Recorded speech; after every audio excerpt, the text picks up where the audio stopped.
आपल्या 5 ओव्या झाल्या आहेत. त्यातल्या 6व्या ओवीपाशी आलो. ती 5वी जी ओवी आहे ती कैवल्य कनकाची या दाना, जो न कडसी थोरसाना, द्रष्ट्याची या दर्शना पाठाऊ जो. म्हणजे तो आम्हाला कैवल्य देणारा, कैवल्य कनकाचं दान देणार आहे, कैवल्य रूपी सुवर्णाचं आज दान देणार आहे. ते सांगताना 1-2 दृष्टांत घेतले होते. आता हा जो अध्याय आहे, ह्या पहिल्या अध्यायामध्ये जसं पुरुष आणि प्रकृती किंवा शिव आणि पार्वती यांचं स्वरूप सांगितलेलं आहे समजावून, तसं इथे सद्गुरूंचा महिमा सांगितलेला आहे की या आत्मदर्शनामध्ये सद्गुरूंचं स्थान काय, त्यांचं महात्म्य काय, त्यांचं सामर्थ्य काय, की ज्यामुळे आत्मदर्शन होऊ शकतं, कुणामुळे होऊ शकतं, का होऊ शकतं, कसं होऊ शकतं वगैरे असे जर विचार केले तर त्याच्यामध्ये सद्गुरूंचं स्थान काय हे इथे सांगितलं आहे त्यांनी. सामर्थ्याचे विके, जो शिवाचेही गुरुत्व जिंके, आत्मा आत्मसुख देखे, आरिसा जिये. आता सद्गुरूंचा महिमा सांगताना कोणाचं मोठेपण, सद्गुरूंचं काय मोठेपण, सद्गुरूंचं काय स्थान, इथे दोघे घेतले. कोणाचं एक शिव घेतलं आहे आणि एक जीव घेतला आहे. तर जीव आणि शिव हे केव्हा येतं, जेव्हा जीवाला जीवपण आहे तेव्हा. जेव्हा जीवाचं जीवपण संपतं तेव्हा शिवाचं शिवपण संपतं. जसं आपण त्या पुरुष प्रकृतीमध्ये पाहिलं की ती प्रकृती असो किंवा पुरुष असो, पुरुषाचा प्रश्नच येत नाही, तो प्रकृती करता लोप पावतो आणि प्रकृतीला प्रकट करतो. पण जेव्हा प्रकृती संपते किंवा तिचं कार्य संपतं किंवा जेव्हा सृष्टी लयाला जाते तेव्हा पुरुष एकटाच उरतो, ती त्याच्यात सामावून जाते. आणि त्यावेळी तो जो पुरुष आहे तो जसा ब्रह्मच शिल्लक राहतं. आता द्वैत संपतं. तसंच इथे जीवाला शिवपण येणे ही जी भाषा आहे, ही भाषा कशाच्या आधाराने आहे, तर ते असं म्हणतात की याच आधाराने की जीवाला जीवपण आहे. म्हणून जीवाला जीवपण जर नसतं तर त्या जीवाचं शिवपण ही भाषा आलीच नसती. म्हणजे तो शिव कुठपर्यंत आहे, शिव जोपर्यंत जीव आहे तोपर्यंत. जीवाचं शिव झालं की जीव आणि शिव हे 2 प्रकार राहतच नाहीत. त्याच्या दृष्टीने शेवटी एक ब्रह्मच उरतं, जे पहिल्या अध्यायात किंवा पहिल्या ठिकाणी आपण प्रकरणामध्ये पाहिलेलं आहे. आता इथे ते म्हणतात, आता त्यांचा प्रत्येकाचं स्थान काय ते वर्णन केलं आहे त्यांनी, की आत्मा आत्मसुख देखे, आरिसा जिये. आरशामध्ये आपण आपलं प्रतिबिंब पाहावं तसं इथे घडतं. आणि आता ते कसं घडतं ते त्यांनी सांगितलेलं आहे. ते म्हणतात, सद्गुरू सामर्थ्याची सत्ता न जाय वानिली सर्वथा, ते शिवाच्याही गुरुत्वा निज सामर्थ्ये जिंकती. ते म्हणाले सद्गुरूंचं महात्म्य काय सांगावं, हा शिव हे जे परमात्मा जो शिवरूपाला आलेला आहे त्याच्याही पेक्षा ते श्रेष्ठ आहेत. ते त्या शिवालाही जिंकून पुढे गेलेले आहेत. कसे जिंकलेत ते ह्या ओवीत सांगितलंय, ते आपण पाहूया. आत्मत्व आत्मा लागुनी पहावया कारण, सद्गुरू हेच दर्पण निजांगेसी. आत्मत्व आत्मया लागून, म्हणजे हा जो आत्मा आहे, हा जीवात्मा आहे, या जीवात्म्याला आपलं जे मूळ स्वरूप आहे, आत्मस्वरूप आहे, ते पाहायचं आहे. तर त्याला जर ते पाहायचं आहे तर दर्पण कोण आहे, सद्गुरू हेच दर्पण. दर्पण म्हणजे आरसा. त्या सद्गुरूंच्या आरशातच त्या जीवाला आपलं रूप पाहण्याकरता पाहावं लागेल. म्हणून म्हणाले सद्गुरू हेच दर्पण निजांगेसी. आपल्या ठिकाणी सद्गुरू हे दर्पण आहे. आता थोडंसं पुढे जाऊ आणि पुन्हा मागे बघू. शिवाचा तो शिवपणा सापेक्ष आहे जाणा, जे आपण आत्ता बघितलं तसं. शिवाचं शिवपण हे कायम नाही आहे. म्हणजे कुठे आलो आपण या सगळ्या प्रक्रियेमध्ये, आपण आत्तापर्यंत जे पुरुष प्रकृतीच्या भाषेत बोललो तेच आता परब्रह्म आणि शिव आणि आत्म्याच्या भाषेत बोलू. आता परमात्मा आहे किंवा ते परब्रह्म आहे, त्या परब्रह्मानी जग निर्माण केलं का, नाही केलं. मग जग कुणी निर्माण केलं, त्या परब्रह्मानी सगुण रूप धारण केलं. त्यांनी सगुण रूप म्हणजे शिव किंवा विष्णू किंवा ब्रह्मदेव काही म्हणा, ते सगुण रूप तो कसा झाला, तो मायोपाधिक झाला. मायेचा त्यांनी आश्रय घेतला. माया म्हणजे कशाचा आश्रय घेतला, माया म्हणजे जी शुद्ध सत्वानी युक्त आहे असं जे आमच्या ठिकाणी असणारं आवरण आहे, ते आम्हाला नाही आहे पण जे निर्माण होऊ शकतं असं जे शुद्ध सत्वाचं आवरण आहे ते त्या परब्रह्मानी घेतलं. जे परब्रह्मानी त्या आवरणाशी युक्त होऊन स्वतःला शिवपण आणलं. जीवपण कसं आलं, तोच आहे. त्यांनी कोणाला जवळ केलं, उपाधी कोणाची घेतली, अविद्येची उपाधी घेतली, अविद्येला जवळ केलं, अविद्यारूपी माया जवळ केली. ईश्वर होताना कोणती माया जवळ केली? ईश्वर होताना शुद्ध सत्वाला जवळ केलं आणि जीव होताना अविद्येला जवळ केलं. म्हणजे अविद्येला जवळ करून ती उपाधी घेऊन तो जीव झाला आणि शुद्ध सत्वाला जवळ घेऊन तो ईश्वर झाला. आता हे जे त्याचं शिवपण आहे ते त्याचं मूळ रूप आहे का? आम्हाला ते विचारताय. ते त्याचं मूळ रूप नाही आहे. त्यांनी उपाधीच घेतलेली आहे. उपाधी कशाची घेतली आहे? शुद्ध सत्वाची घेतली आहे. जीव झाला, हे तरी त्याचं मूळ रूप आहे का? नाही आहे. त्यांनी कशाची उपाधी घेतली आहे? अविद्येची उपाधी घेतली. म्हणजे आता दोन उपाधींनी युक्त असलेलं एकच परब्रह्म आहे. आता हे दोन उपाधींनी युक्त असलेलं जे परब्रह्म आहे त्याला हे आणि हे, हा शिव आणि हा जीव, आपण म्हणतो तो जीव जो आहे तो शिवरूप झाला. तर या जीवाला त्या शिवरूप कोण करतो? म्हणाले जेव्हा हा जीव गुरुरूपी दर्पणात आपल्याला पाहतो. म्हणजे दर्पण कोण आहे? गुरु आहे. त्या दर्पणामध्ये हा जीव आपल्याला पाहणार आहे. या जीवाने जेव्हा गुरुरूपी दर्पणात आपल्याला पाहिलं तेव्हा त्याचं जे प्रतिबिंब त्याला दिसणार आहे किंवा त्याचं जे स्वरूप दिसणार आहे ते त्याचं मूळ रूप दिसणार आहे. म्हणजे ते असं म्हणतात की सद्गुरू त्या जीवाचं हे उपाधीनी युक्त असलेलं रूप त्याला दाखवत नाही, ते जे मूळ शिवरूप आहे ते दाखवत. आता ते जे मूळ शिवरूप त्याला कळलं, आता शिवाला शिवपण कशाला राहिलं? आता तो शिव आणि जीव जर एकच झाले तर आता शिव ही वेगळी संकल्पना न मानता हे दोन्ही ब्रह्मरूप होतं. ही त्याच्या मागची धारणा आहे. जे आपण प्रकृती आणि पुरुषाच्या बाबतीमध्ये जे पाहिलं तेच आपण आता इथे जीव आणि शिवाच्या बाबतीमध्ये पाहतो. म्हणून शिवाचा जो शिवपणा सापेक्ष आहे जाणा, जीवपणा असल्या विना शिवपणानं श्रेष्ठत्व. शिवपणाला श्रेष्ठत्व केव्हा आलं? कारण जीव अविद्येने ग्रासला आहे म्हणून आणि शिव सत्वानी युक्त आहे म्हणून. म्हणून तो शिव श्रेष्ठ आहे आणि अविद्येने ग्रासला आहे म्हणून हा कनिष्ठ आहे. आता ते म्हणतात सद्गुरु निज कृपे करून जीवाचे हरिती जीवपण, ते हरल्या नुरे मान जीवालाही शिवालाही शिवत्वाचा. जेव्हा जीवाचं जीवपण सुटलं तेव्हा शिवाच्या शिवपणाची गरज राहिली. आता शिव काही वेगळा राहिला नाही.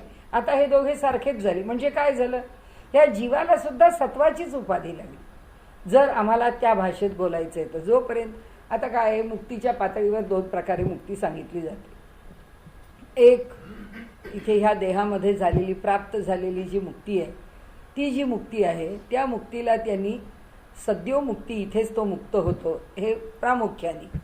आणि एक मुक्ती जी आहे ती त्या जीवाची जी मुक्ती आहे ती एक विदेह मुक्ती आहे आणि एक देहाने युक्त असताना आहे. तो देहात आहे, तो सदेह मुक्त आहे, देहासहित आहे पण मुक्त आहे. आता देहासहित आहे तेव्हा त्या प्रकृतीचे काही गुण आहेतच त्याच्या देहामध्ये. ज्या देहाच्या आश्रयाने त्याचं चैतन्य राहतं आहे त्यावेळी त्याचा काहीतरी भाव तिथे आहेच आहे.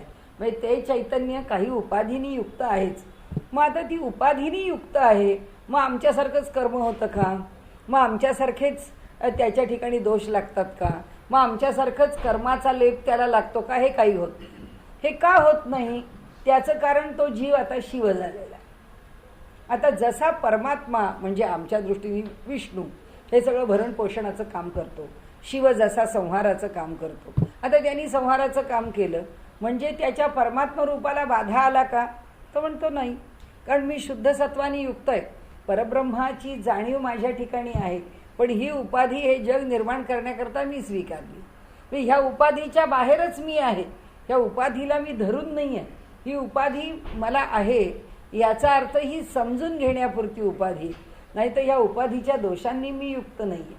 म्हणून ते जसं परमात्म्याचं स्वरूप आहे जे आम्ही स्वीकारलं. बरं का स्वीकारलं किंवा कसं स्वीकारलं? किंवा स्वीकारलं म्हणजे काय आमचं हायपोथेसिस आहे का? म्हणजे आम्ही एक काहीतरी गृहीत कृत्य घ्यायचं म्हणून घेतलंय का? नाही. कारण आम्ही जर विष्णू म्हणून त्याची उपासना केली तर ते आम्हाला विष्णू म्हणून दर्शन देतं. आम्ही त्याची नारायण भावाने उपासना केली, आम्ही त्याची शिवभावाने उपासना केली, आम्ही त्याची ज्या भावाने उपासना करावी त्या भावाने ते दर्शन देतं. याचा अर्थ त्या सगुण रूपामध्ये ते दर्शन देतं. म्हणजे ते जे आम्ही मानलंय ते काही नुसतं गृहीत कृत्य नाही आहे, ती त्याची वास्तवता आहे. म्हणजे सगुणाच्या भाषेमध्ये तो सगुण आहेच, पण सगुणाच्या भाषेत तो सगुण आहे म्हणून तो परमात्म्यापेक्षा काही कमी आहे का? नाही म्हणाले. ही संतांची भाषा आहे. संत म्हणतात आम्ही त्या सगुणाचं दर्शन घेतो, पण अनुभव आम्हाला कशाचा येतो? त्या निर्गुणाचा येतो. अनुभूती निर्गुणाची आहे, पण उपासना सगुणाची आहे. आता त्याच्या फार खोलात आपल्याला जायचं नाही. इथे फक्त एकच आपल्या मनातली संदिग्धता काढून टाकायची, ती म्हणजे माझं नाही ना, माझं जीवाचं जे जीवपण आहे ते एकदा जीवपण सुटलं. कशाने सुटलं? उपाधीने सुटलं. कशाने सुटलं? गुरुकृपेने सुटलं. गुरुरूपी दर्पणामध्ये त्यांनी आपल्याला पाहिलं, म्हणजे गुरूंची कृपा झाली. गुरूंची कृपा झाल्यावर तो कोण झाला? तो शिवरूप झाला. का शिवरूप झाला? अजून देहात आहे म्हणून. अजून देहात आहे म्हणून शिवरूप ही उपाधी काय झाली? त्या देहाची उपाधी त्याला झाली. शिवाला त्यांनी कशाची उपाधी दिली? शिवाला त्यांनी शुद्ध सत्वाची उपाधी दिली. आता हा देहात असला तरी ह्याचा व्यवहार कशात आहे? शुद्ध सत्वात आहे. म्हणजे आता शुद्ध सत्वाने युक्त असलेलं शिवरूप परमेश्वराचं आणि आम्हाला देहामध्ये दिसणारं त्या सत्पुरुषाचं चालतं बोलतं रूप, ह्यात फरक आहे का? ह्यात काही फरक नाही. ज्यांनी ब्रह्माला जाणलेलं आहे म्हणून भगवद्गीताकार म्हणतात ब्रह्मविद ब्रह्मैव भवति. ब्रह्माला जाणणारा ब्रह्मच आहे. फक्त आम्हाला तो त्या वस्त्रात दिसतो, आम्हाला तो त्या शरीरात दिसतो आणि शिव त्याच्यापेक्षा वेगळा दिसतो. मग आता त्याच्या पुढची पायरी माऊलींनी काय सांगितली? त्याच्या पुढची पायरी अशी आहे की ते म्हणाले आता तो एकदा शिव झाला की आता शिव होऊन शिवाचा अनुभव घ्यायला दोघांनाही आवश्यकता नाही आहे. शिव म्हणतो तू आता त्याच्या पलीकडे गेलास, आता तू त्या शिवाला सोड आणि तुझ्या म्हणजे शिवभाव धरून मला जी उपासना करतोस म्हणजे काय करतो? शिव भूत्वा शिवम यजेत. शिवाची उपासना करताना शिव होऊन उपासना करावी. म्हणजे आपण स्वतः शिव व्हावं आणि शिवाची उपासना करावी. हे कुठपर्यंत आहे? जोपर्यंत मी उपासना करतो आहे म्हणजे तो साधक म्हणतो आणि ते माझं आराध्य दैवत आहे.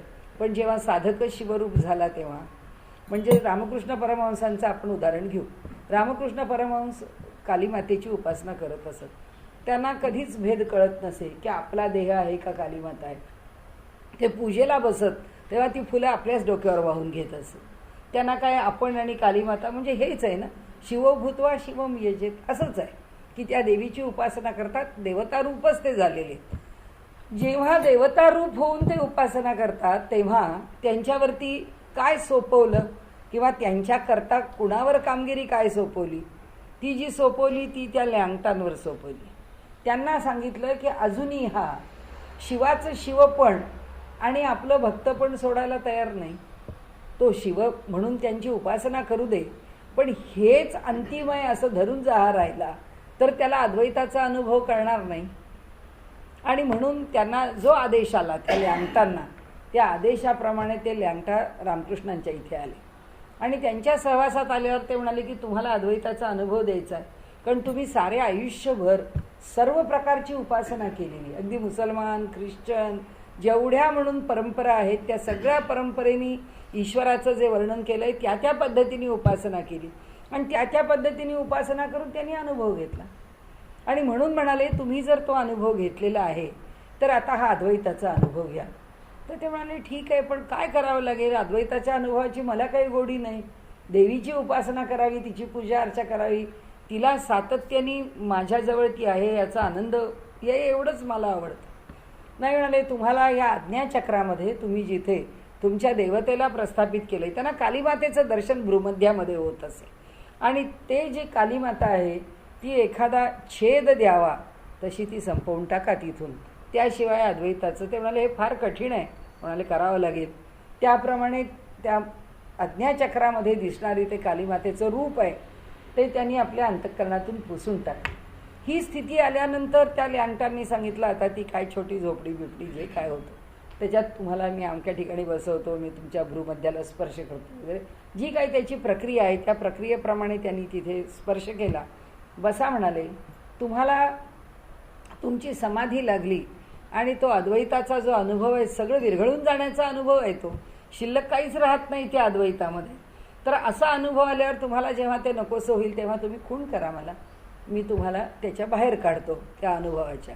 रामकृष्ण त्या स्थितीमध्ये बसले आणि काय तास गेला, 2 तास गेले, दिवस गेला, त्यांना काहीच वाटेना.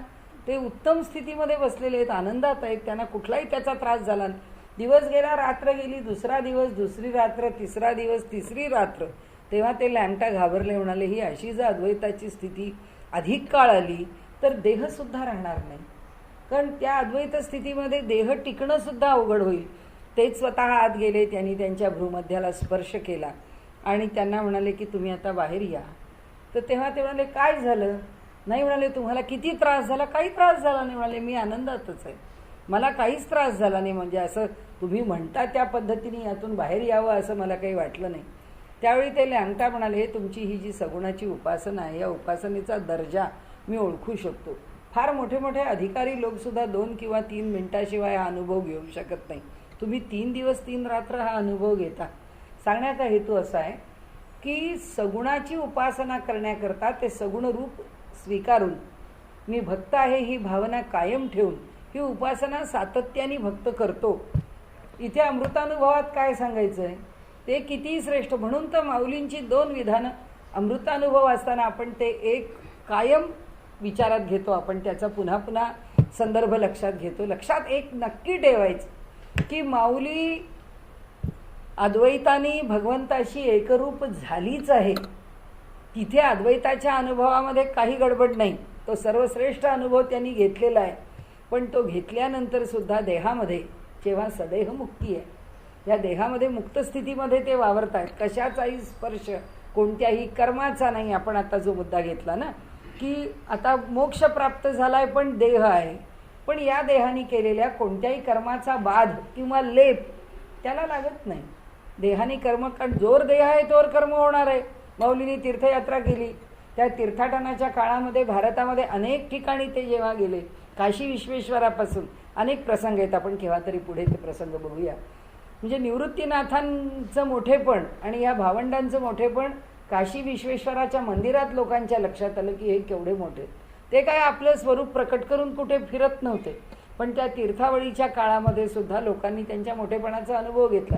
मग ते काय कर्म करत होते? काय लोकांना प्रसिद्ध होण्याकरता, काहीतरी आपलं मोठेपण सिद्ध करण्याकरता काही प्रसंग निर्माण करत होते तर काही प्रसिद्धी करत होते. असं म्हणजे स्वाभाविक घडलं, ईश्वराच्या इच्छेने ते घडलं. पण देहात असताना माऊली जे बोलते आणि जो अनुभव घेतला आहे ते जे बोलते, या दोन्ही गोष्टींचा आपल्या मनात आपण मेळ घालायचा. व्यवहारामध्ये ते काय म्हणतात, दरवर्षी किती वर्ष जगले, किती वर्ष राहिले, तेवढ्याच काळामध्ये जे काही ते वारीला गेले त्यांचं म्हणणं काय, माझी ये जीवीची आवडी पंढरपुरान येईन गुढी, गोविंदाचे गुणी वेधले पांडुरंगी मन रंगले. हे त्यांच्या सगुण भक्तीचं पक्क शिक्कामोर्तब केलेलं वचन आहे की माझ्या जीवीची आवडी पांडुरंगच आहे आणि त्याच्या दर्शनाला वारीला जावं हाच माझा भाव आहे. म्हणजे जोपर्यंत मी देहभावात आहे तोपर्यंत सगुणाला मी टाळत नाही. किंवा आता अद्वैताचा अनुभव आला म्हणून सगुण निम्न आहे, गौण आहे असं मला अजिबात वाटत नाही. मला त्या अनुभवामध्ये तेवढाच आनंद आहे. आणि इथे अमृतानुभवात काय सांगतात, या सगुण बिगुण आनंदाच्या भानगडीत पडू नको. हा जो निखळ आनंद आहे अद्वैताचा, तो आनंद म्हणजे एक ब्रह्मरूप. म्हणजे या संबंध अमृतानुभवामध्ये सार म्हणून काही म्हणाल तर आपण काही करत नाही, आपण काही वेगळा विचार करत नाही. आपण सारखं म्हणजे जसे ते निरनिराळ्या संप्रदायामध्ये जप लिहून काढतात की नाही, की दत्तात्रेयांचा जप असेल, समजा श्रीराम जय राम जय जय राम असेल किंवा नुसता श्रीराम असेल तर लोक वहीवरती म्हणजे रेघा आखून त्या त्या जपाच्या एकाखाली एक जसा जप लिहितात. तर ती सबंध वही 200 पानाची असते. त्या वहीत दुसरं काही नसतं. पहिल्या अक्षरापासून शेवटच्या अक्षरापर्यंत तो आपण पाहत गेलो, पहिल्या शब्दापासून शेवटच्या शब्दापर्यंत तर तेच आहे. श्रीनी सुरुवात आहे, मनी समाप्ती आहे आणि शब्द एकच आहे, श्रीराम श्रीराम. तसं या अमृतानुभवात काय आहे असं म्हणाल तर एकच शब्द आहे, ब्रह्म. याच्यापेक्षा दुसरं काही नाही. माऊली हेच सांगते, त्याच्यापेक्षा ती वेगळं. ते म्हणतात अनुभव हाच आहे, ह्याच्याशिवाय काही वेगळा अनुभव नाही. हा मात्र तुम्ही वेळोवेळी लक्षात ठेवा. आणि त्यामुळे एका बाजूला जेव्हा अद्वैताचा अनुभव सांगतात तेव्हा दुसऱ्या बाजूला मात्र माझी आवडी पंढरपुराला जाण्याची हे सांगतात. हे संतांच्या तत्वज्ञानाचं वैशिष्ट्य आहे.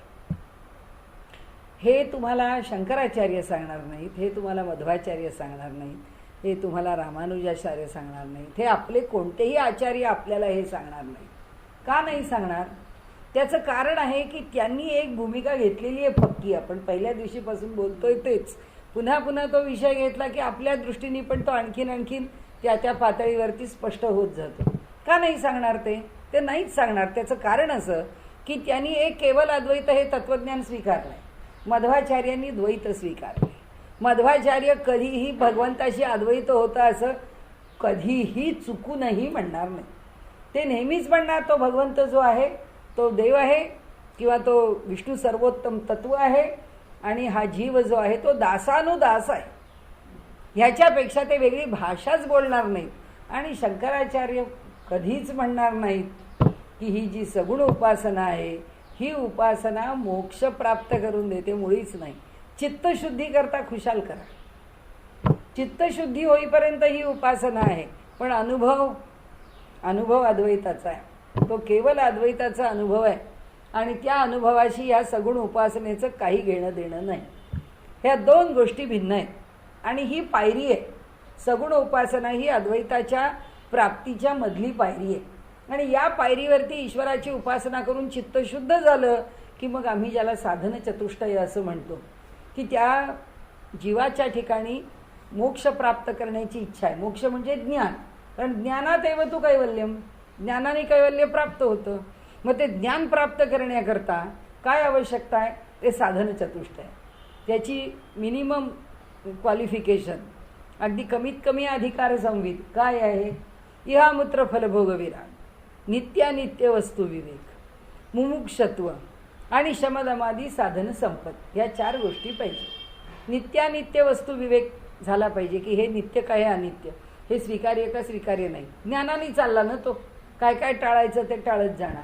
नंतर इहामूत्र फलभोग विराग म्हणजे इह आणि अमूत्र म्हणजे इथे हा लोक आणि स्वर्गलोक दोन्हीच्याही फलांच्या विषयी मनामध्ये निरासक्ती. कुठं आम्हाला इथं काही नको की आज आता आम्ही बाहेर चाललो आम्हाला गाडी मिळेल की नाही, आज आम्ही बाहेर चाललो आम्हाला तिथे खायला काय मिळेल, आज आम्ही तिथे चाललो आम्हाला आवडणारा कार्यक्रम होईल की नाही. काही संबंध नाही. इथल्या कोणत्याच गोष्टींबद्दल आकर्षण नाही. जे आमच्या पृथ्वी तलावर मिळत नाही ते आम्हाला वर मिळो. कारण इथे आम्ही समजूच शकत नाही की आमचा देह कायम तरुण राहील. आम्हाला अन्न पाणी खाणं पिणं ह्या सगळ्यापेक्षा सुद्धा अत्यंत तृप्ती आणि खूप आनंद, खूप विहार, खूप सौंदर्य असं जे जे आम्हाला आवडतं ते सगळं स्वर्गात मिळेल. मग ते तिथलं मिळावं. म्हणाले ह्या कशाही विषयी ज्याला आकर्षण नाही, ज्याला मुमुक्षुत्व म्हणजे मोक्ष प्राप्त व्हावा, हे सगळे बंध निघून जावेत याच्याविषयी ज्याला अत्यंत आकर्षण आहे. आणि चौथं म्हणजे शमदमादी साधन संपत. हे शम दम ह्या सगळ्या गोष्टी ज्याच्या ठिकाणी निर्माण झालेल्या आहेत किंवा ह्या सगळ्यांच्या विषयी ज्याच्या अंतःकरणामध्ये आस्था आहे, एवढं झालं की मग तो मोक्षाचा अधिकारी होणार. मग तिथपर्यंत हा सगुणाची पूजा केलेले काय ते टाकलं तिथे. आता हा 2-4 पायऱ्यावर चढून चालला आणि मग हा अद्वैतामध्ये ज्या अधिकाराचा असेल तो पोचेल असं शंकराचार्य म्हणतात. संत असं म्हणत नाही. ह्या भारतामध्ये सर्वदूर कुठेही जा, कुठेही संतांचं तत्वज्ञान हे एकच आहे. महाराष्ट्रात ज्ञानेश्वर बोलतील, कर्नाटकात पुरंदरदास बोलतील, तिकडे कलकत्त्यामध्ये गौरांग महाप्रभू बोलतील, कुठेही मीराबाई बोलतील खाली त्या बुंदेलखंडामध्ये आणि उत्तरेमध्ये. त्या कुठेही बोलत, कुठलाही संत बोलो आणि कोणत्याही उपासनेत बोलो, पण संताची भाषा ही आहे. तो कधीही सगुण टाकत नाही. तो सगुणाला गौण मानत नाही. सगुण उपासना अंतिम टप्प्यापर्यंत म्हणजे शेवटपर्यंत का म्हणायचं? कारण एकदा त्या परमेश्वराचं हे स्थान आहे असं धरलं, हे आपलं गंतव्य, इथे जाऊन पोचायचं. इथे जाऊन पोचेपर्यंत आता ह्या पायऱ्या आहेत किंवा काय घराचं ह्या उंबरठ्या आहे. त्या उंबरठ्यापाशी आलो. आता उंबरठ्यापाशी आल्यावर चपला बाहेर काढूनच ठेवायला पाहिजे. चप्पल काढूनच आत यायचं. आत आल्यावर आता चपला बिपला भानगड नाही. आता घरात आलो आपण, चप्पल बाहेर येत तसं आहे. आता आत गेल्यावर मी भक्तीने आलो का, मी योगाने आलो का, ज्ञानाने आलो, इथं काही प्रश्नच घेत नाही. ते सगळं बाहेर आहे, उंबरठ्याच्या बाहेर आहे. परमात्म्यापाशी जाऊन पोचल्यावर या कशाचा संबंध नाही. आणि त्यामुळे हे काहीच आत जात नाही. परमात्म्यापर्यंत यातलं काही पोचत नाही. त्यामुळे हे सगळे भक्तिमार्गी संत म्हणतात की आमचं जे सगुण आहे हे कधीच सोडायची गरज नाही. कारण ज्या सगुणाच्या पार्श्वभूमीवर तुम्ही निर्गुणाची भाषा करता ते तरी त्या उंबरठ्याच्या आत जाणार आहे का? ते त्या उंबरठ्याच्या आत जाणार नाही. हाच तो पहिला प्रकरण आहे. हे जे सगळं पहिलं प्रकरण आहे हे त्याचंच प्रकरण आहे की उंबरठ्याच्या आत काही नाही, उंबरठ्याच्या आत एक ब्रह्मच आहे. बाकी हा सगळा खेळ उंबरठ्याच्या बाहेरच आहे. मग हा खेळ जो उंबरठ्याच्या बाहेर आहे तर आम्ही जो अनुभव घेतो त्या परमात्म्याच्या प्राप्तीचा तो आम्ही त्या सगुणात तसाच घेतो. आता दुसरे आचार्य भक्तीचे आहेत ते काय म्हणतात, आम्ही सगुणाशिवाय दुसरं मानतच नाही, आम्ही निर्गुण मानतच नाही. संत निर्गुण मानत नाहीत असं पण नाही. ते काय म्हणतात आचार्य, मग निर्गुण नाही मानत तर भगवंताचे निरंजन, निष्कल, अव्यय हे सगळे जे गुण आहेत हे कुठे लावतात? आणि म्हणाले त्याची सगळी ती क्वालिफिकेशन्स आहेत, त्याची ती गुणांची समृद्धी आहे. भगवंताचा हा एक एक एक एक सामर्थ्याचा भाग आहे. जसे अलंकार चढवावेत अंगावर एकानंतर एक, तसे म्हणाले भगवंतानी हे सगळे गुण धारण केले. तो अनंत गुणांचा निधी आहे. त्यामुळे हे गुण आहेत त्याचे, त्याला निर्गुण म्हणायची आम्हाला गरजच नाही. संत ह्यातलं काहीच म्हणत नाही. संत ह्या दोघांचा समन्वय करतात. संत म्हणतात आम्ही उपासना सगुणाचीच करतो, पण ते जे ब्रह्मतत्व आहे ना त्याचा जो अनुभव आहे तोच आम्ही घेतो. त्याच्यापेक्षा आम्ही खालचा अनुभव घेतच नाही. आम्हाला या देहामध्येच आम्ही विठोबाची उपासना करतो, पण विठोबाची उपासना करतानाच आम्हाला अनुभव मात्र त्या विठोबाच्या पलीकडे असणारं जे परब्रह्म आहे. उपनिषदांनी काय म्हटलंय की तदेव ब्रह्मत्वम विद्धी नेदम यदिदम उपासते. तू ब्रह्माचं स्वरूप तेच जाण की ज्याची उपासना करता येत. आता उपासना करता येत नाही म्हणजे विठोबाची उपासना केली म्हणजे मी इथंच थांबलो विठोबापाशी. संत म्हणतात नाही, मी उपासना विठोबाची करतो पण अनुभव मात्र ब्रह्माचा घेतो. म्हणजे विठोबा हे ब्रह्म आहे ह्या भावनेने मी उपासना करतो, आणि उपासना करताना डोळ्यापुढे मी ब्रह्माचं म्हणजे त्या ब्रह्माकरता विठोबाचं मी आलंबन घेतो, आणि त्या विठोबाचं आलंबन घेऊन मी अनुभव मात्र ब्रह्माचा घेतो. म्हणजे ब्रह्मज्ञानाची प्राप्ती किंवा ब्रह्मानंद किंवा ब्रह्मानुभव, आत्मानंद, आत्मानुभव काय म्हणायचं ते म्हणा. म्हणाले जे तुम्ही म्हणाल तो अनुभव आम्ही घेतो. पण आम्ही इथपर्यंत उपासना कशाची करतो? कारण जोपर्यंत उपासना करतो आहोत किंवा जोपर्यंत शरीरात आहोत किंवा जोपर्यंत काहीतरी करतो आहोत तोपर्यंत आम्ही उंबरठा ओलांडून आत गेलोच नाही आहोत. आम्ही उंबरठा जेव्हा ओलांडतो तेव्हा आत जातो. संतांच्या तत्वज्ञानाची खुबी आपल्या लक्षात आली ना. ते म्हणतात की आम्हाला उंबरठा ओलांडावाच लागत नाही, आम्हाला ही मर्यादाच नाही आहे. आम्ही कसे आहोत, आम्ही सगुणाची उपासना करताना एकाच वेळी त्या निर्गुणाचा अनुभव घेतो. म्हणजे आमचं सगुण कुठे? आमचं सगुणच उंबरठ्याच्या आत आहे. आम्ही जे आहोत उभे ते उंबरठ्याच्या बाहेर आणि उंबरठ्याच्या आत नाही. भक्ती राहील बाहेर, आम्ही जे साधन करतो ते साधन राहील बाहेर, पण तो जो आमचा परमात्मा आहे त्याला आम्ही आतच पाहतो. त्याचं कारण असं की तो वेगळा आणि सगुण वेगळा, निर्गुण वेगळा. म्हणून माऊली म्हणते तुझं सगुण म्हणू की निर्गुण रे. सगुण निर्गुण दोन्ही एक गोविंदुरे, दोन्ही एकच आहे. सगुण निर्गुण एकू गोविंदुरे, एकटा गोविंद, एक परमात्मा तोच आहे, त्याच्यापेक्षा काही वेगळं नाही आहे. त्यामुळे आता तुम्ही जो सगुण निर्गुण भेद करता आम्हाला तो करावाच लागत नाही. तुम्हाला जे सगळं टाकून आत जावं लागतं आम्हाला जावं लागत नाही. आणि म्हणून आपल्याकडे सगळ्या वारकरी संतांनी भक्ती हा पंचम पुरुषार्थ आहे असं म्हटलं. मोक्ष हा चतुर्थ पुरुषार्थ आहे. धर्म, अर्थ, काम आणि मोक्ष. मोक्ष हा चौथा पुरुषार्थ आहे, पण भक्ती हा पाचवा पुरुषार्थ आहे. मोक्ष प्राप्त झाला तरी जी शिल्लक राहते, म्हणजे उंबरठ्याच्या आत आम्ही पोचलो, आम्ही मुक्त झालो, त्याच्यापर्यंत जाऊन पोचलो तरी आमच्याकडे काय शिल्लक राहणार आहे? भक्ती तशीच राहणार. म्हणजे मोक्षाकरता भक्ती नाही, भक्ती करता भक्ती आहे. मोक्ष इकडे मागे राहील, म्हणजे तो त्याच्या 2-4 पायऱ्या खालीच आहे, आम्ही त्याच्याही वर आहोत भक्तीने. आणि म्हणून त्यांनी त्याला पंचम पुरुषार्थ म्हटलाय. तर माऊली इथे त्याच भाषेत बोलते, जे देवाच्या विषयी तेच गुरुच्या विषयी. आणि म्हणून गुरूंचा महिमा ते सांगता आहेत की सद्गुरू निज कृपे करून जीवाचे हरिती जीवपण ते हरल्या नुरे मान शिवालाही शिवत्वाचा. त्याचा आता मान काय द्यायचा शिव असण्याचा, कारण जीवच आता शिव झाला. आता तो शिव वेगळा झाला, राहिलाच नाही. हे दोन्ही शिवत्वाला प्राप्त झाले. बिंब आरशा भीतरी प्रतिबिंब पाहे जोवरी, द्रष्टेपणाचा तोवरी अभिमान टिके बिंबा ठाई.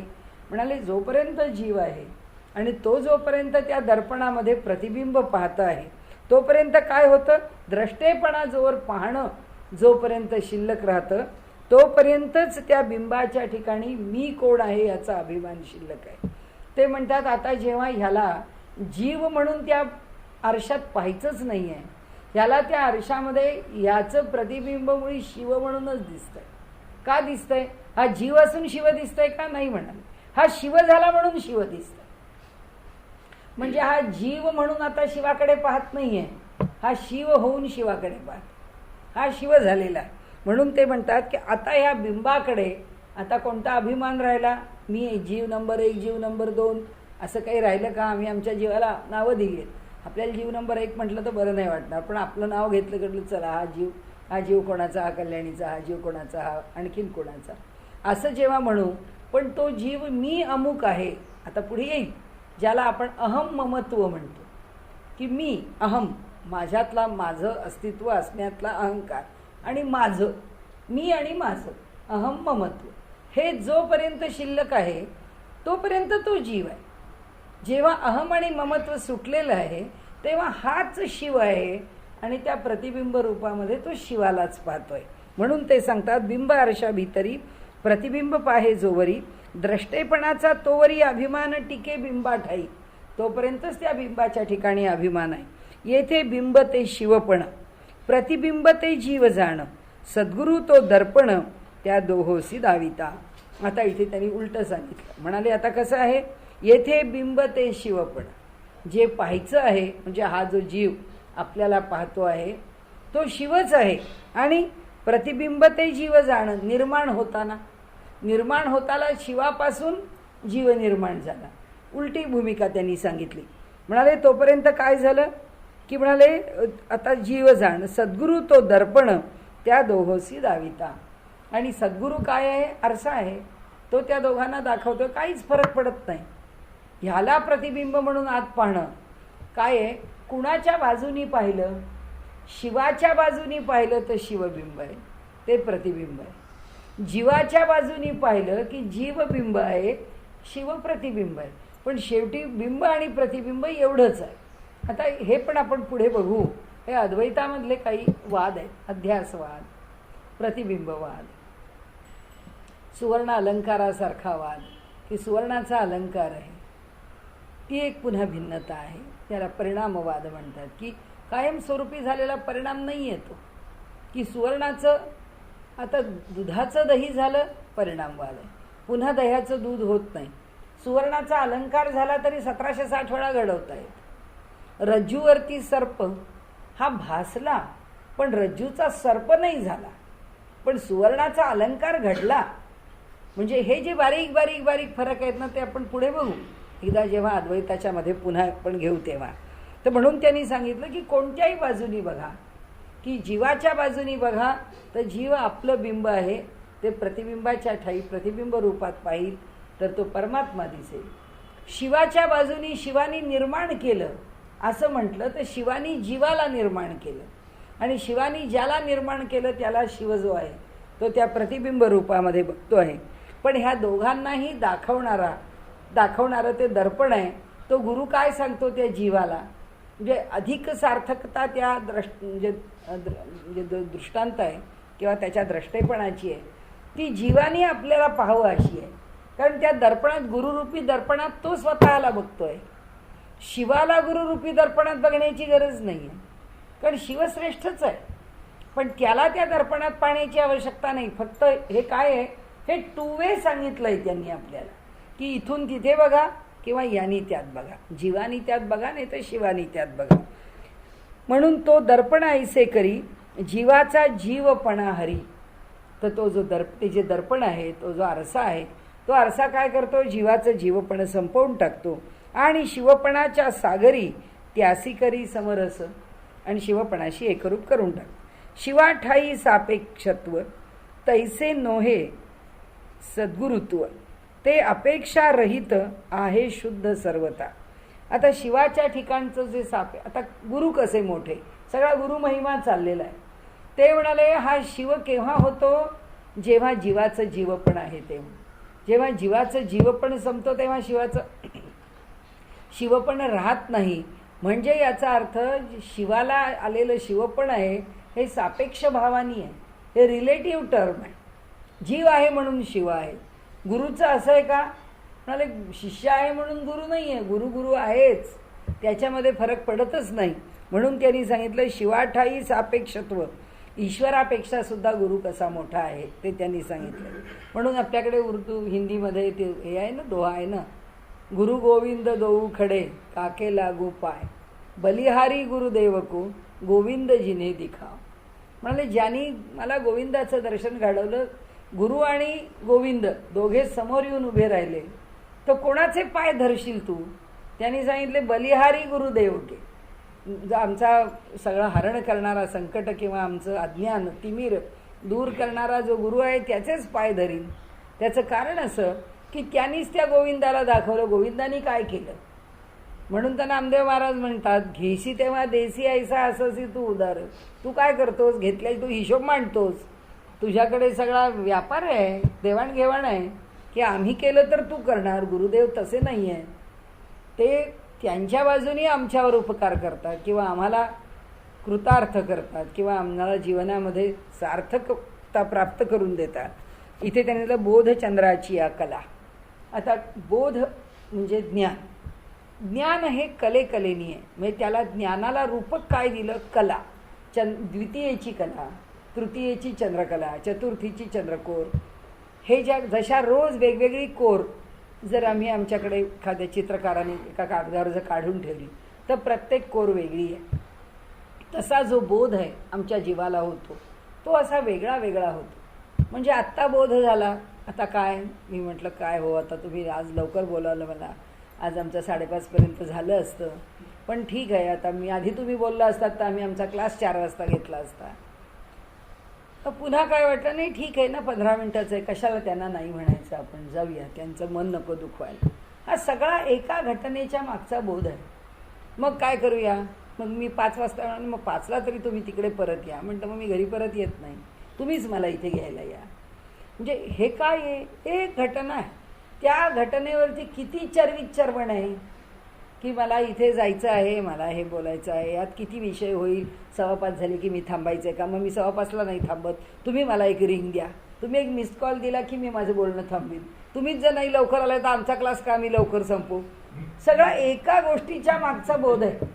हे एक अमृतानुभवाच्या काय 5-25 ओव्या व्हायच्या त्याच्याकरता आणि एक घटना पुढे काहीतरी घडायची जिच्याकरता आपल्याला जायचं आहे. त्या 2 घटनांना जेव्हा संबंधाने जोडायचं त्याच्याकरता किती बोध आपल्या डोक्यामध्ये, किती त्याच्याकरता प्लॅनिंग आपण म्हणतो मॅनेज करतो किंवा मॅनेजमेंट. ही मॅनेजमेंट म्हणजे काय, एका घटनेच्या बाबतीत अनेक अंगांनी प्राप्त झालेलं ज्ञान, त्याचा बोध आणि त्या ज्ञानाला प्रॉपरली चॅनलाइज करणं, त्या ज्ञानाला एका चांगल्या पद्धतीने सुसूत्र बंधनात बांधणं म्हणजे मॅनेजमेंट आहे.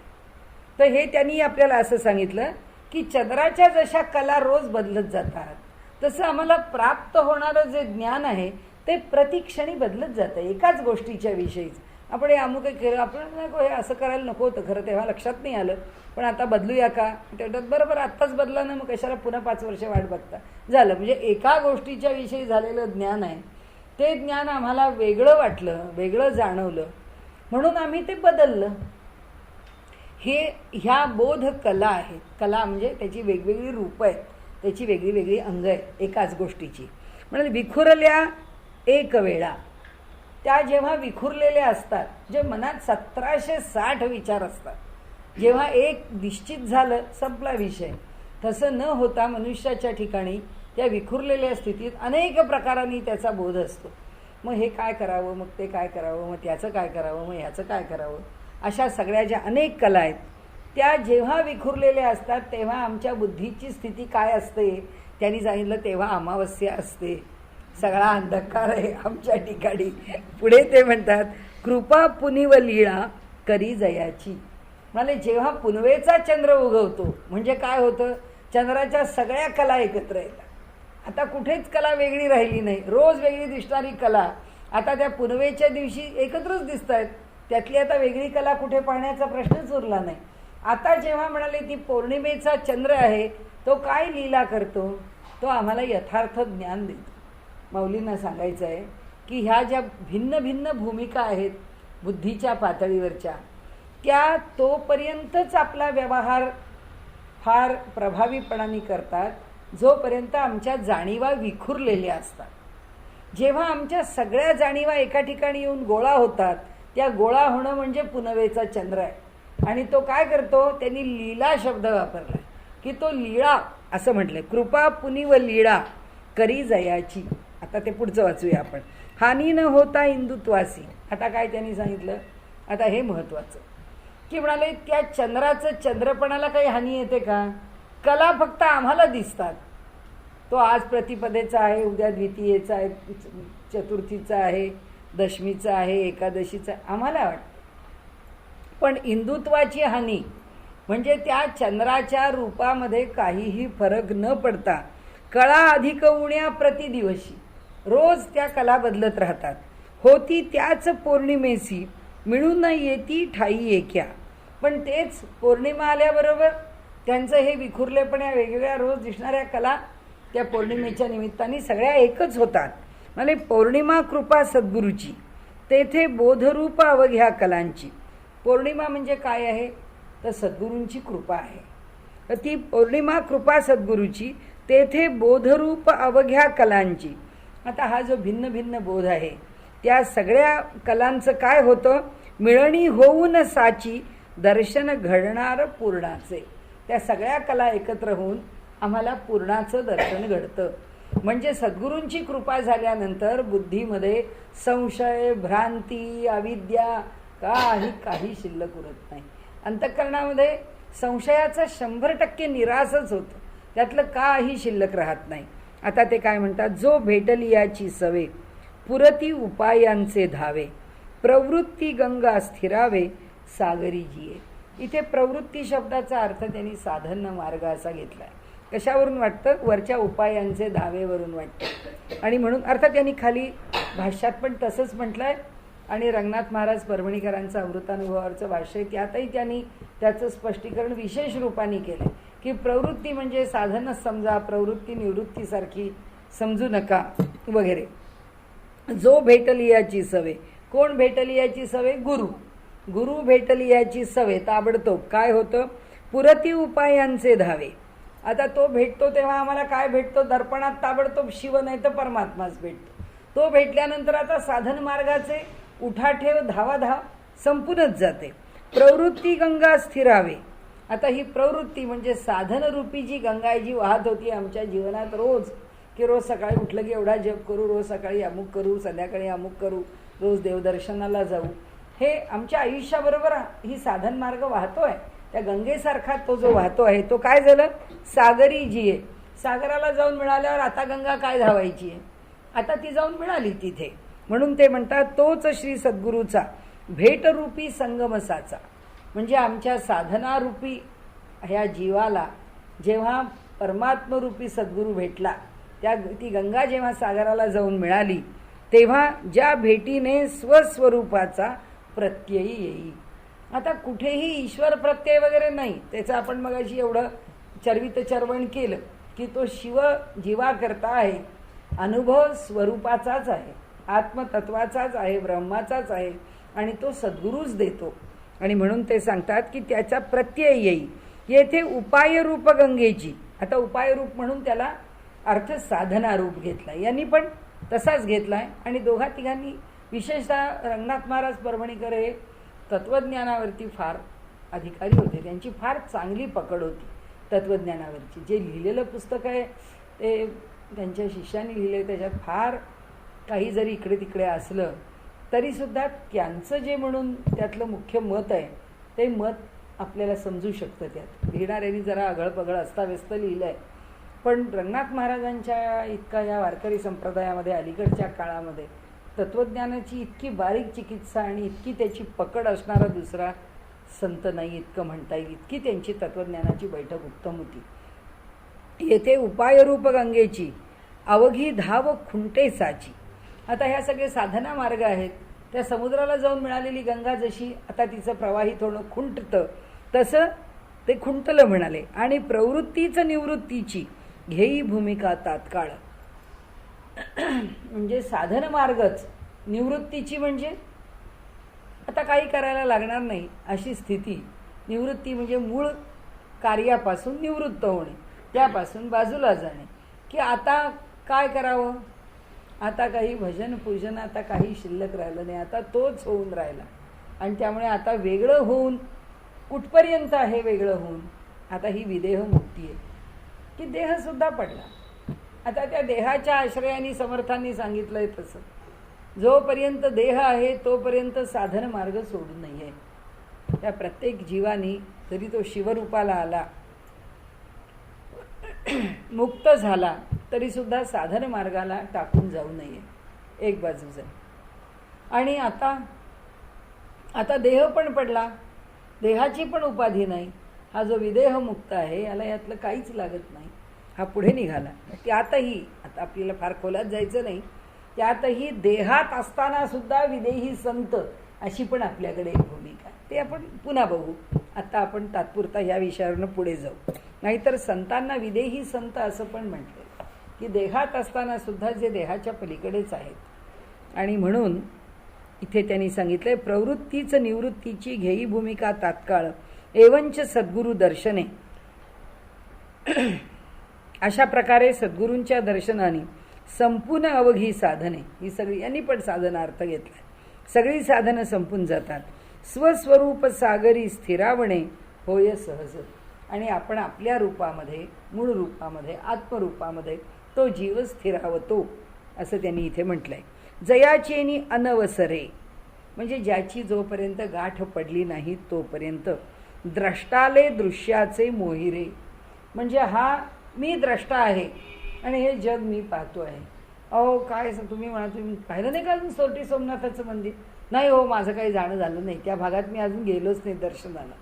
म्हणजे तिथे तो देव बसलेला आहे आणि त्याला जर जाणायचंय, दर्शन घ्यायचंय, तर तिथे जाऊन दर्शन घेतलं पाहिजे. ते जर नाही घेतलं तर मी एवढा भक्त आहे भगवंताचा आणि त्याच्या इतक्या रूपांचं दर्शन मी घेतलं, ते तेवढं माझं राहून गेलं.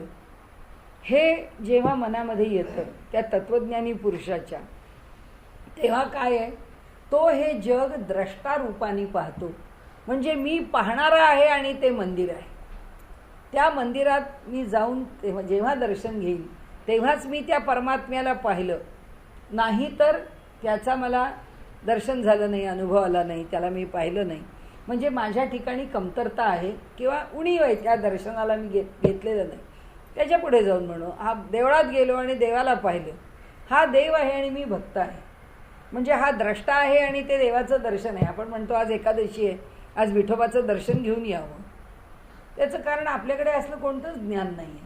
आपल्या दृष्टीने आपण देवळात जाऊन देवाचं दर्शन घेतलं, हेच खूप केलं, की एकादशीची आधी आठवण राहिली, तिचा आम्ही उपवास केला आणि उपवासाच्या दिवशी त्याच्या मंदिरात गेलो, त्याचं दर्शन घेऊन आलो, खूप झालं.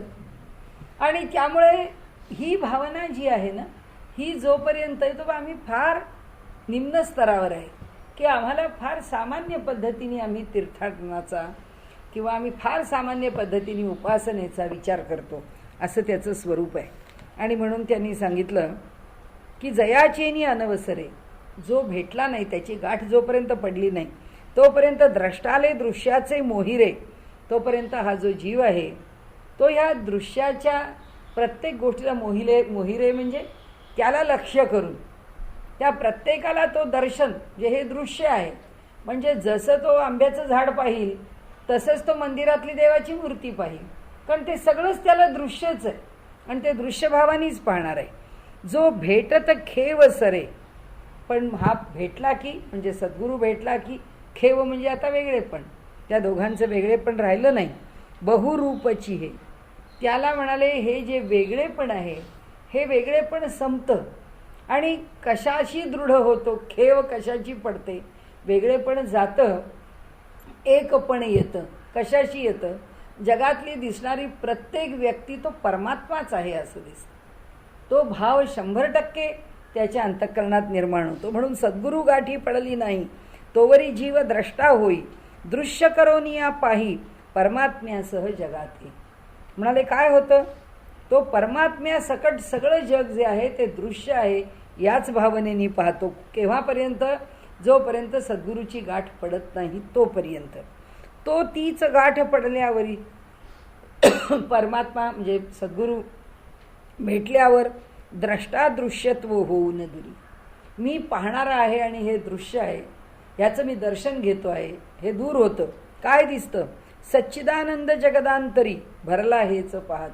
सच्चित आनंद असा परमेश्वरच या जगात भरून राहिला, त्याला ह्याच्यापेक्षा काही वेगळं दिसत नाही. आणि म्हणून अविद्येचे काळवखे, अविद्यारूपी भयानक अशी ती रात्र जी भय निर्माण करू शकते की स्वबोध सुदीने फाके. ती काय होते, आता ही रात्रच आहे, काय बदललं. आम्ही म्हणतो अहो आता रात्र होईल, आता उद्या सकाळी दिवस झाला. म्हणजे आत्ता सकाळी 6 वाजता काळोख दिसतोय, तो 6:10 उजाडलेलं दिसायला लागलं. म्हणजे जी रात्र होती तिचाच दिवस झाला. काय बदललं. माऊलींना असं सांगायचं आहे की रात्री 1 वाजता बापरे एवढी रात्रीची भयान रात्रीची वेळ आहे, अमावस्येची रात्र आहे, काय दरवाजावर धाडधाड आवाज आले, काय बाहेर वाजलं, कसं जाऊन बाहेर बघणार, रात्र आहे. सगळी भयानकता त्या रात्रीला जाणवते. म्हणाले त्या रात्रीनी जर आमच्याकरता काही भयानक निर्माण केलं तर सकाळी जेव्हा तो काळोख बदलून उजेड व्हायला लागतो त्यावेळी ती रात्र कुठे पळून जाते, त्यावेळी ती रात्र कुठे निघून जाते. किंवा त्या रात्रीचा जसा एखादं पिक्चर पुढे ठेवावं काढून आणि मग मागचं चित्र पाहावं, एक चित्र बाजूला करून दुसऱ्या चित्राला न्याय द्यावा, अशी ती रात्र नावाची गोष्ट चला पडद्यावरून दूर करा, आता पडद्यावर दिवस आणा, असं काही होतं का. असं काहीच होत नाही. जिथं रात्र आहे त्या रात्रीचाच दिवस होतो. त्यामुळे हा जो जीव आहे, सांगायचं भूमिका अशी आहे की हा जो जीव आहे तो मुळात ब्रह्मच आहे. त्या जीवाला काय करायचं आहे, त्यातलं काय काढून टाकायचं आहे, फेकून द्यायचं आहे, असलं काही नाही आहे. म्हणाले इथे काही वेगळे होत नाही की स्वबोध सुदीने फाके, स्वतःलाच बोध होतो आणि त्यामुळे सुदीन उत्तम असा दिवस उगवतो. आपण म्हणतो बरं झालं काल परवापासून सकाळी थोडी थंडी पडायला लागली आहे, संध्याकाळी थोडं गार वारं येत आहे, दिवस बदलले, नाही तर काय पंखा लावून बसावं लागत होतं वगैरे वगैरे. म्हणजे हा सुदीन आला की सुदीन फाके, चांगला दिवस सकाळी उजाडलं, ती रात्र गेली. म्हणाले शिवतले प्रसाद दरके जयाचेनी. म्हणाले काय झालंय, कशामुळे घडलं. प्रसाद कुणाचा, अर्क, म्हणजे हा गुरुकृपा आहे, ही गुरूंचा प्रसाद आहे. पण तो कोण आहे, गुरुप्रसाद रूपी अर्क म्हणजे सूर्य. गुरुप्रसाद रूपी सूर्यामुळे आमची अज्ञान रूपी जी रात्र आहे ती रात्र एकदम सुदिनामध्ये परिवर्तित झाली. म्हणजे गुरुचं दुसरं वैशिष्ट्य सांगितलं की हा जीव जो आहे तो अज्ञान तिमिर, अज्ञान रात्र घेऊन बसलेला आहे आणि सद्गुरू हा साक्षात बोधाचा सूर्य आहे, ज्ञानाचा सूर्य आहे. त्याच्या संपर्कात जेव्हा ही रात्र येते तेव्हा ज्ञानेश्वर माऊलींनी हा दृष्टांत अनेक प्रकारे दिलेला आहे. म्हणाले सूर्य अंधाराला शोधू गेला, सूर्य रात्रीला शोधू गेला, सूर्याला रात्र सापडेल का. म्हणाले सापडणं शक्य नाही, तो जिथे जाईल तिथे उजेडलेलंच असतं, रात्र असणारच नाही. तसं आहे ते, त्यांचा आवडता दृष्टांत आहे. म्हणून ते म्हणाले सुबोध, आता वरती सुबोध म्हटलंय आणि खाली काय म्हटलंय, प्रसादार्क, प्रसादरूपी अर्क आहे. म्हणजे सद्गुरू प्रसादरूपी अर्क म्हणजे सूर्य एकदा उगवला की मग काय म्हणाले काही फरक पडत नाही. त्या जीवाचा जो अज्ञान तिमिर आहे, अंधकार आहे, रात्र आहे, ती रात्र बदलून जाते. फक्त हे मोठं आहे, आपण उद्याला म्हणजे पुढच्या वेळी बघू.